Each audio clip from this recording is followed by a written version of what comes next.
جن لوگوں نے سبقت کی یعنی سب سے پہلے ایمان لائے، مہاجرین میں سے بھی اور انصار میں سے بھی، اور جنہوں نے نیکوکاری کے ساتھ ان کی پیروی کی، اللہ ان سے خوش ہے اور وہ اللہ سے خوش ہیں۔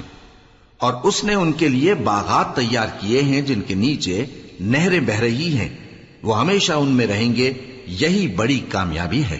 اور تمہارے گرد و نواح کے بعض دیہاتی بھی منافق ہیں اور بعض مدینے والے بھی نفاق پر اڑے ہوئے ہیں، تم انہیں نہیں جانتے، ہم جانتے ہیں۔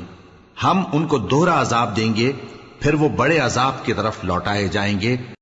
اور کچھ دوسرے لوگ ہیں کہ اپنے گناہوں کا صاف اقرار کرتے ہیں، انہوں نے اچھے اور برے اعمال کو ملا جلا دیا تھا، قریب ہے کہ اللہ ان پر مہربانی سے توجہ فرمائے، بے شک اللہ بخشنے والا ہے، مہربان ہے۔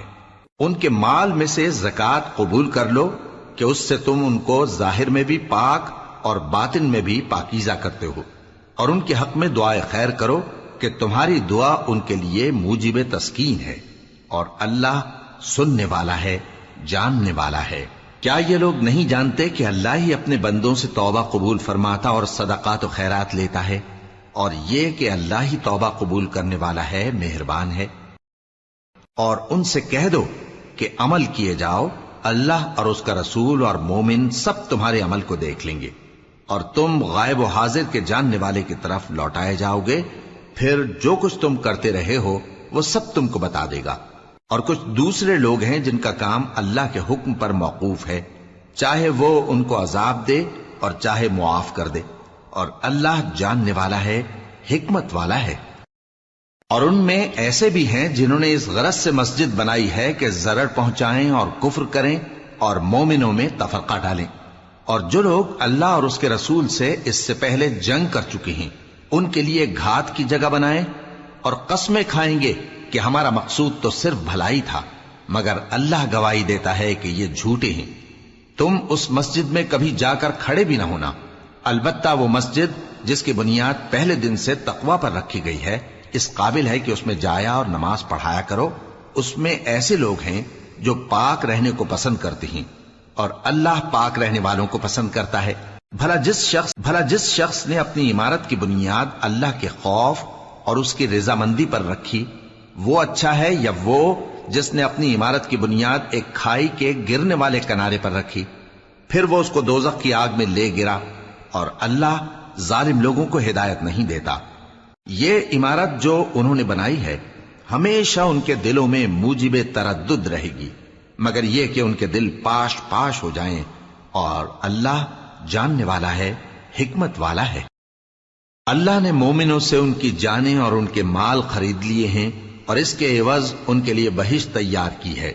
یہ لوگ اللہ کی راہ میں لڑتے ہیں تو مارتے بھی ہیں اور مارے بھی جاتے ہیں۔ یہ تورات اور انجیل اور قرآن میں سچا وعدہ ہے جس کا پورا کرنا اسے ضرور ہے، اور اللہ سے زیادہ وعدہ پورا کرنے والا کون ہے؟ تو جو سودا تم نے اس سے کیا ہے اس سے خوش رہو، اور یہی بڑی کامیابی ہے۔ توبہ کرنے والے، عبادت کرنے والے، حمد کرنے والے، روزہ رکھنے والے، رکوع کرنے والے، سجدہ کرنے والے، نیک کاموں کا امر کرنے والے اور بری باتوں سے منع کرنے والے، اللہ کی حدوں کی حفاظت کرنے والے، یہی مومن لوگ ہیں۔ اور اے پیغمبر، مومنوں کو بہشت کی خوشخبری سنا دو۔ پیغمبر اور مسلمانوں کو شایع نہیں کہ جب ان پر ظاہر ہو گیا کہ مشرک اہل دوزخ ہیں تو ان کے لیے بخشش مانگیں، گو وہ ان کے قرابت دار ہی ہوں۔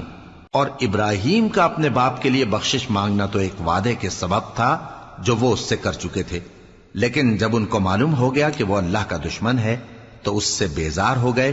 کچھ شک نہیں کہ ابراہیم بڑے نرم دل اور متحمل تھے، اور اللہ ایسا نہیں کہ کسی قوم کو ہدایت دینے کے بعد گمراہ کر دے جب تک ان کو وہ چیز نہ بتا دے جس سے وہ پرہیز کریں۔ بے شک اللہ ہر چیز سے واقف ہے۔ اللہ ہی ہے جس کے لیے آسمان اور زمین کی بادشاہت ہے، وہی زندگانی بخشتا اور وہی موت دیتا ہے، اور اللہ کے سوا تمہارا کوئی دوست اور مددگار نہیں ہے۔